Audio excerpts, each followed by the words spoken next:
Все, что вы учили, можете забыть, потому что ты сейчас начнешь работать, ты будешь ничего подобного. Потому что у меня были такие случаи, когда я диагностировала инфаркт без электрокардиограммы, потому что, да, мне потом хвалили, раз там мы что съели, что-то не то. Дисморфофобия – такое расстройство, когда человек не воспринимает себя таким, каков он есть. И она говорит, я уплываю. Я смотрю, она белая, вот просто белая. Она, правда, лежала у меня на кушетке. Вроде бы и делаю больно, и делаю красиво. Всем привет, меня зовут Марта. Я врач-дерматовенеролог, косметолог, работаю в сфере дерматологии, эстетической медицины и косметологии.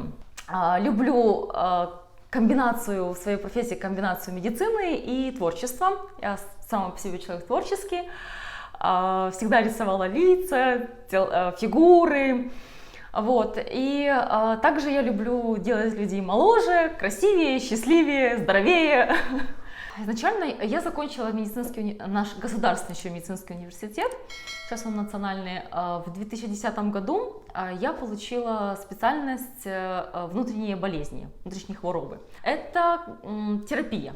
Скажем так, по-простонародному это терапия. Меня отправили в Николаевскую область, меня одесситку отправили в Николаевскую область, да, в Новодесский район, работать районным врачом. Приехав туда, я работала в амбулатории. Я сразу стала заведующей амбулатории, да. В моем подчинении были медицинские сестры и младший медицинский персонал, собственно, медицинский персонал, они все сейчас младшие, и даже врач-стоматолог. Да, вот та самая семейная амбулатория, только такого вот сельского типа.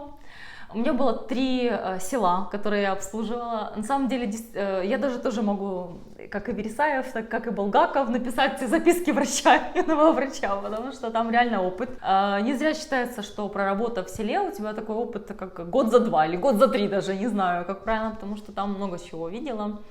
И роды дома, и там, да, ситуации с новорожденными, ну, в общем, такие вот медицинские страсти, наверное, это лучше не вдаваться в подробности. Учиться в медицинском университете было нелегко, не потому что там что-то платить, на самом деле я закончила без денег, могу честно сказать, это мой честный красный диплом, все, кто меня знает, спокойно могут, да. Да, это мои честные знания. И, собственно говоря, действительно, реально пригодились. Многие говорят, ой, это не мое, это я потом выучу, это потом я, это я потом буду. Все, что вы учили, как нам некоторые говорили, студенты ленивые, все, что вы учили, можете забыть, потому что ты сейчас начнешь работать, ты будешь ничего подобного. Я начала работать, и я не знаю откуда, с подкорки, потому что это много годами копилось, с подкорки выползали мне какая-то информация. Я потом, конечно же, познавала, я потом все это раскрывала, какие-то протоколы, пользовалась и теми знаниями, которые там где-то с разных областей получены. Также я включала какую-то, вот знаешь, всегда врачам, мне кажется, нужна интуиция, везде нужна интуиция, но вот врачам она какая-то такая вот, особый такой вид.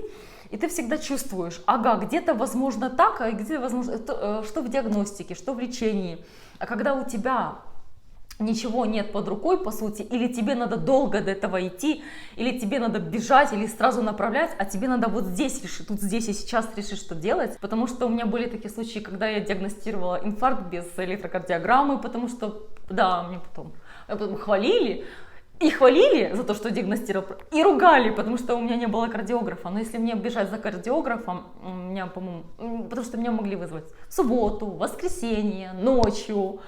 Вот. А бежать за кардиографом, извини, это тоже потерянное, там, в общем, есть ситуация с инфарктом, когда терапевтическое окно, если его потеряешь, то можешь потерять пациента. И когда ты пользуешься своими и знаниями, и интуицией, и какими-то, я не знаю, органами, обонянием, зрением, слухом, постоянно вот пользуешься своими какими-то не всегда аппаратными. У нас был кардиограф, но он же не со мной в доме. Вот, и анализаторы крови не со мной в доме, ты можешь только подозревать.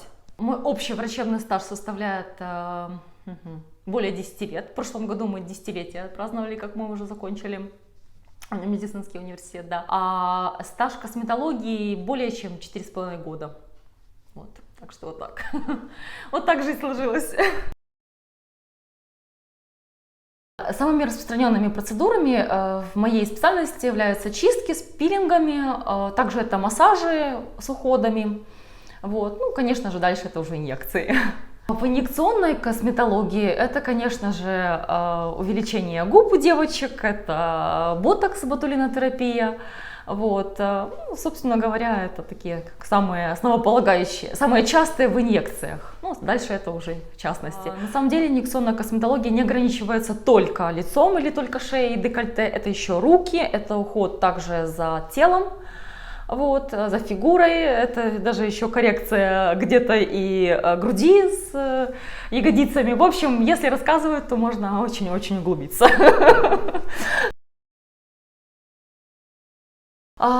Так, ежедневный уход за кожей также считаю очень важным таким этапом в поддержании молодости и красоты. Вообще это такая частная и индивидуальная ситуация, но если рассматривать в общем, то это обязательно умывание правильное согласно типу кожи, нанесение тоника и крема. Все по типу кожи, и все подбирается индивидуально, согласно там проблемам кожи или запросам человека, то есть там каким-то ощущениям. Очень важно уход за кожей осуществлять утром и вечером регулярно. Вот, если это, ну вот типы кожи, да, вот, наверное, стоит коснуться типов кожи. Если это кожа нормальная, конечно, уход может быть и минимальный, может быть достаточно там геля для нормальной кожи и тоника, может, увлажняющего. Если это жирная кожа, то, конечно же, важно поддержать ее в состоянии и увлажненности, не пересушенности, потому что очень часто жирная кожа может пересушиться, и поддержать ее в то же время, чтобы и проблем не было, потому что жирная кожа всегда граничит с проблемной кожей, с высыпаниями, также дальше, если это уже брать болезни, то это акне и так далее. В уходе жирной кожи считаю важным умывание до скрипа хорошо подобранными средствами, гелем. Для сухой кожи главное увлажнять. Увлажнение это чаще всего это сыворотка гиалуроновая, и умывать, если умывание для сухой кожи, тоже важно не пересушить. Это не гели, это скорее либо пенки для всех типов кожи, либо даже лучше всего это молочко. А плохо влияют продукты, те, которые, собственно говоря, влияют на наш организм в целом, потому что кожа зачастую индикатор. Она показывает нам какие-то такие, знаешь, какой-то красный цвет. О, раз там мы что съели что-то не то, там высыпало, да, или что-то пересушилось, или где-то вот что-то нанесли, да, или что-то где-то попользовали, прикоснулись. Значит, жирное, жареное на самом деле, да, потому что это перегрузка для желудочно-кишечного тракта, который, собственно говоря, потом и выдает нам свои какие-то если мы что-то не так съедим. Это мучное, потому что на самом деле мучное это, собственно говоря, самое такое вот, чаще всего способствует набору веса, чаще всего способствует тем самым накоплением тех самых шлаков, токсинов в организме. Также я была бы аккуратна с аллергенными продуктами, такими как молоко. Очень часто сыпят на молоко, ну там ситуация с непереносимостью лактозы, но это такое. Шоколад. Также это рыба, яйца, ну, как, скажем так, это такие продукты, как облигатные аллергены. То есть те, на которых чаще всего будет аллергия. Также это цитрусовые продукты, вот, и, конечно же, красное. Скажем так, это все можно кушать, но это все должно быть умеренно, и надо смотреть, конечно же, на реакцию кожи.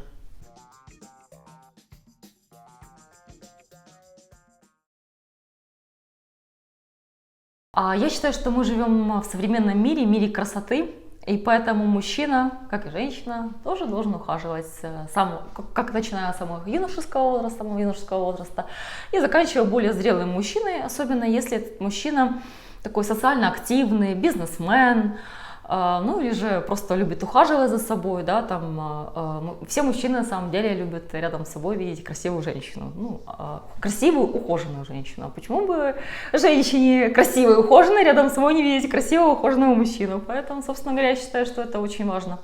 Хочу сказать, что мужчины чаще посещают косметолога, когда проблема с кожей, с целью чистки, пилинга, там, или я назначаю дерматологический уход домашний. Есть такое понятие, как бьютификация лица, как женского, так и мужского. Вот в мужском варианте это маскулинизация лица. На самом деле, да, то есть где-то подчеркнуть более такую мужественность в лице, это даже очень красиво для мужчины. То есть, или где-то убрать, возможно, более такие больше принадлежащие женскому полу черты лица, скорректировать их на мужские, это получается очень даже ничего.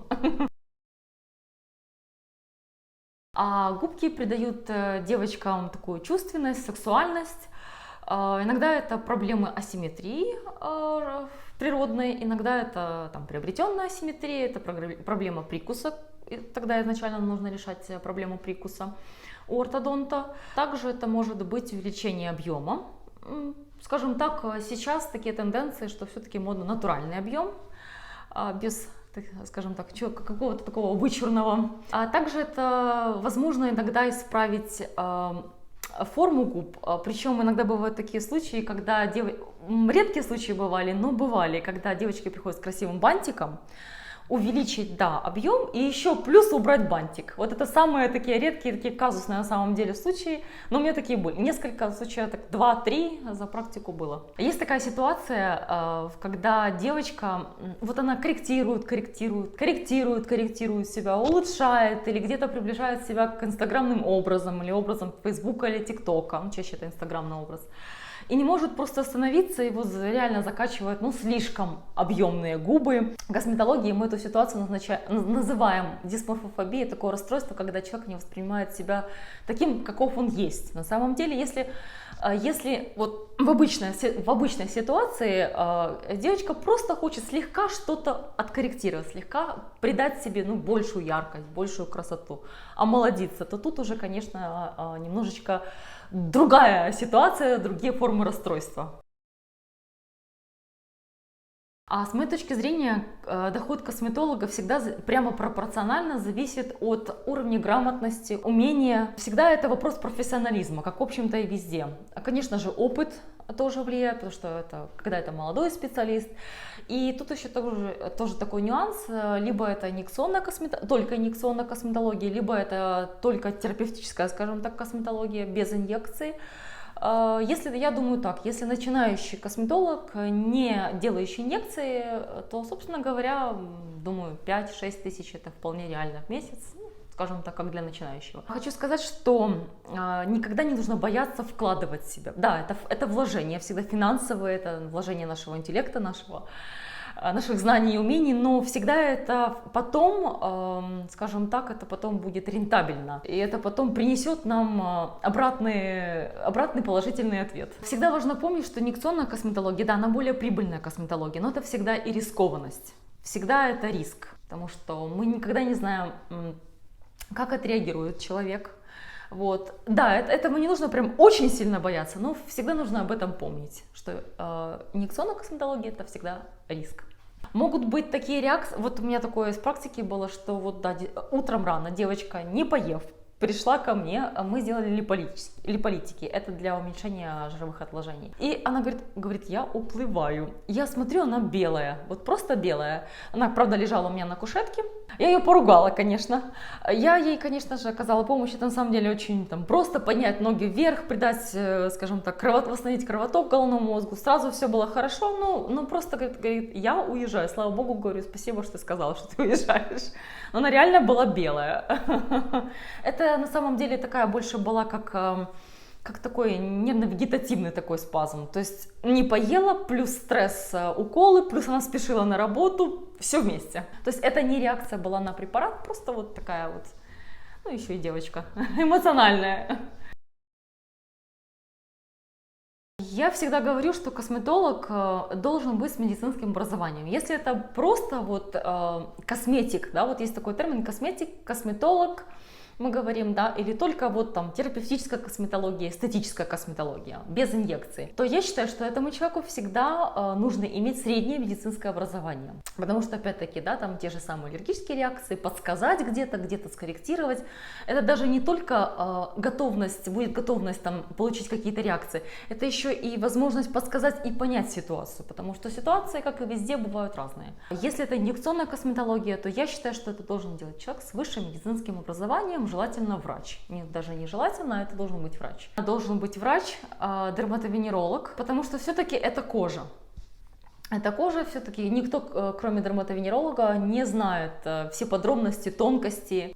И согласно законодательству Украины, инъекции имеет право делать только дерматовенеролог. Вот так. Если смотришь рекламы, на самом деле в Инстаграме, когда там какие-то очень дешевые процедуры, очень какие-то дешевые препараты, потом эти препараты дают какие-то реакции, эти косметологи убегают, прячутся, девочки приходят с этой проблемой уже к другим косметологам. Тут они уже ищут врача, потому что того они косметолога бросают. Вернее, он даже может уже и не ответить им или там заблокировать, потому что такие случаи на самом деле правда есть. Он может им заблокировать их, это сейчас направо и налево. Зато препарат дешевый, процедура дешевая, как бы все это очень доступно, очень. Но потом может такой фидбэк быть. Мы не боги, у нас тоже могут быть какие-то варианты, потому что, тоже опять наталкивается, где-то может быть что-то другому одному подходит, что-то другому не подходит. Как-то организм так отреагировал, что-то так. Но тут мы как-то решим, а там, ой, все, пока.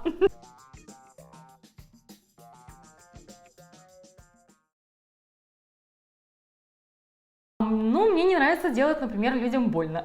Это такая, знаешь, такое совмещение, такое, вроде бы и делаю больно, и делаю красиво. Как бы красота через боль, что ли, вот это так идет. Но я, конечно, вот за те годы работы я как-то приспособилась даже к очень чувствительным таким девочкам или мальчикам. Мальчиков, кстати, с порогом еще хуже бывает, чем у девочек. Да, у них очень низкий болевой порог. Но мы, девочки, может, адаптированы от природы, там, к родам, выносливые, мы достаточно, у нас там кровопотеря, это для нас, а мальчики раз и могут в обморок упасть даже. Мы адаптированы, но тем не менее я приспособилась и к очень ранимым, чувствительным девочкам, скажем так, у меня есть свои секреты, как правильно, аккуратно к ним подойти, и такие психологические секреты, потому что все мы косметологи, психологи, вообще люди все, которые работают с людьми, это психологи. Вот мы так раз заходим, человек заходит, и мы уже так раз просканировали, что у человека в голове. И также это физические мои методы, там свои ситуации. Знаешь, посоветую косметологам, начинающим, действительно не бояться, но в то же время всегда взвешивать все за и против. Возможно, не бояться и делать, и в то же время не бояться, если не уверен, спросить у более опытного, грамотного косметолога. У нас есть чаты для косметологов, у нас есть много групп в Инстаграме, у нас есть группы Вайбер, Телеграм, мы все переписываемся, мы всегда, в Фейсбуке, кстати, очень хорошая есть группа. Мы всегда советуем, никто никогда не отворачивается, лучше спросить, чем что-то сделать, не зная. Мы люди, мы не боги. Всегда я вот такой вот, у меня жизненный принцип во всем, чтобы вот я не начинала, я везде люблю развиваться нон-стоп. Вот я так посоветую любому специалисту не останавливаться, развиваться, не бояться вкладывать, не бояться обучаться чему-то новому, тому, к чему душа лежит. Скажем так, может быть, не все процедуры, да, там нравятся, но вот то, к чему лежит душа, почему бы нет. Не бояться рисковать, потому что жизнь любит рисковых.